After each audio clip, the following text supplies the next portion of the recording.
Brad Murray. We're going to go through some seated exercises today, just seated stretches. We've already been through upper body, get any tension, upper body, shoulder tightness, shoulder discomfort, neck tension, tightness, mid-back tightness. That's a good one to check out. That's going to be 6 exercises for up top. We're going through 6 exercises for down below now. The first one we're going to get to, once again, these are for any time, especially right now when we're under quarantine and sitting a little bit more. Gonna open everything up. This can be utilized for sure for office workers, drivers, anybody that's going to be in sort of a seated position for more than they would prefer to be and more than their body would prefer to be. So the first one we're going to work through is just how to get our pelvis to, often our pelvis gets very locked up. We sit on it, we kind of just let everything kind of crunch down on it, and then we kind of bob around with our back muscles, little supportive muscles that aren't really great at doing that for prolonged periods. So how we're going to do this is we're going to come forward. So the 2 bony parts on our butt are directly in the center of the pad of the chair. Now once we're here, we're going to stay super tall with the neck, spine. Now what we're going to do is we're going to bring the pelvis forward. If we cut ourselves in half, it would be like tilting the bucket that is our pelvis forward. It's called an anterior forward pelvic tilt. Then we're going to tilt it the opposite way. If we tilted the bucket backwards, it would dump out our posterior. That's a posterior pelvic tilt. So we're just going to stay as tall as we can, and we're going to work into that full push anterior. You shouldn't catch yourself bowing. That's your spine. Once again, we're trying to separate the pelvis from the back to make sure we got some good movement there. As you come forward into that anterior pelvic tilt, you want to try to crunch those core muscles without coming forward. That just means it's more of a subtle tilt from the thoracic spine to open up the back as we tilt posteriorly. This is good to free up the way that our low back gets crunched by our hip flexors. Hip flexors attach up into our low back muscles and our low back vertebrae rather. And then if they're super tight, they pull down on all the lumbar vertebrae, kind of like squishing one of those extension straws together. And that has repercussions for the discs, the nerves. Compression's not the joint's best friend or the nerve's best friend. So those are the pelvic tilts. Make your way through a dozen of those guys. If you know the cat camel, one of my favorites on all 4, this is a seated version of that. The figure 4 glute stretch. So we're going to keep the same butt position here at the center, bony parts of your butt, right onto the center of that cushion. And then nice and tall, we're going to see if we can cross over. I know a lot of people are going to be way up here and can struggle with that hip external rotation, but that's exactly what we're trying to work on with this. I don't want most of the pulling for you to be forcing your leg down and trying to crush it down. I want you to control it with your core muscles. I want you to control it with your hip muscles to try to pull down in this position. You're going to feel it in the hip, but you're going to really try to get away from it by bending in your back. So before we even do anything else, we have to get that tall posture, and I want the sensation of that anterior pelvic tilt, like you're tilting your pelvis forward as far as you can. Now, pushing down and some light, but most of the force is coming from what that hip will give you. So the muscles learn how to engage in that range of motion, and the muscles on the opposite side of the joint will relax more effectively. Okay, that's a figure 4 glute stretch. Keep that pelvic position in mind. Try to get the hip active. You're going to feel a lot of gluteal opening and gluteal relaxing through there, which a lot of tight glutes out there. Heel to glutes. Actually, no, before we do that, we're going to do the front folds. So we're going to still actually, that same position with your butt here, we're maintaining that sort of the glutes this time in the center of the cushion of the chair on the bony parts of your butt with the tall spine. Sounds like a trend. And then we're going to work into what we call a front fold. But something like this is what comes to mind often for my yogis, and that's the common analogy of a front fold. We're going to do something very specifically different here. We're going to do what's called a segmental front fold or a segmental flexion. And what we're going to do, instead of letting our hips get involved by changing the spine at its base, we're going to try to keep flat pelvis, flat hips, and only release the pelvis at the end and not bow forward. So our spinal angle doesn't come too far forward. It more rolls down on itself like a candy cane.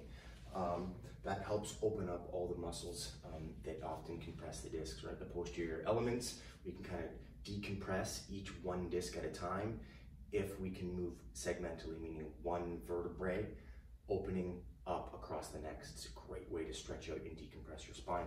So how we're gonna do this is we're gonna get a little bit of, just enough that we can get our arms down through. We're gonna be relaxed, tall, chin to chest. It's gonna stay there, never move. I'm gonna move it so you can hear me, but it stays there. Okay, now as I come down, I'm gonna try to pretend that my whole spine's curving over on itself, and I'm not gonna let myself travel forward to get there. I'm going to try to stay all the way flexed on myself, and I'm gonna try to work my way down to touching behind in between my heels. I'm coming forward a little bit more than even I would like, something I'm always working on. And then back up to that relaxed position. Always good to do some bobbleheads because you can get tensed up with that. And once again, tucking that chin, maintaining it. I'm not going to, but chin's tucked. Then we're coming down all the way over one vertebrae on the neck. So I'm focusing on first my neck, then my mid-back, then my upper lower back. Then really trying to push my lower back down and coming all the way back up to that military position, and then relax in between reps. Doing a few of these guys, you know, you probably don't need to do more than 3 to 5 of any of these mobility drills maximum. At first, as you're mastering them, it might take a little longer. Once you get proficient at them, you can bust through them. But let's work on to the next guy, which is just going to be a simple heel to glute. This one, we're actually going to come back, butt tucked right into the corner of the chair, and we're going to try to get our heels touching right into our butt. We're going to bring this guy in, and we're even going to do a little bit of a rocking with our ankle just to make sure it doesn't feel too jammed, and pulling this in for the most part. Staying tall, can come forward a little bit on that ankle just to see how it's feeling, and trying to bring the whole leg into you like an accordion, keeping it nice and tight, about 10 seconds. You'll feel release in your back. Sometimes you actually can get a full cavitation or adjustment with that, and then same thing. Pulling all the way back, nice and tight. That's your simple heel to glute. About a 10-second progressive pull all the way. The last 2 drills that we're going to do for the lower body are going to revolve around the feet. Most people are what's called pronators or flat-footed. A lot of people think that their bone configuration is just prone to that. There's nothing you can do. There's absolutely a lot that you can do. The more we liven up our feet, the more we sort of wake them from being slammed in casts all day, basically, which are big rigid shoes, and then walking around in those positions. Any slight gains we get in our ability to control and move our feet, whether it be dorsiflexion, plantar flexion, inversion, eversion, any of those motions that we improve, mid-foot flexion, toe flexion, goes a long way to help support the arch, to help get rid of those sort of plantar fasciopathies, Achilles type conditions, things like that. So we're going to work 2 simple motions. One is going to be where we sweep the foot in, holding it for a couple seconds, and all the way out for a couple seconds. So the bottom surface of the foot is trying to face the wall. The bottom surface of the foot is trying to face the opposite wall. Now notice my lower leg. I'm keeping it as still as possible. You can see I'm certainly not perfect at it. We can all use a little bit of improvement on stuff with our feet for sure. And we're going to go back and forth. Handful of reps, 10 reps, plenty. Doing them regularly is the more important thing. With your feet, because you use them all the time, they're in contact with the rest of the world, the thing that touches our environment more than anything else. Now we're going to curl our foot up as much as we can, both feet at the same time, and then all the way down. Essentially, you're trying to make your foot into as tiny of a little claw as you can, or bringing the toes in towards the heels and bringing them together and holding them for a good full 5 seconds. You want to think, sometimes we call this a small foot drill, where it's like we're trying to make our foot as small as we possibly can with the muscles on the arch of the foot. There's 4 layers of muscles there.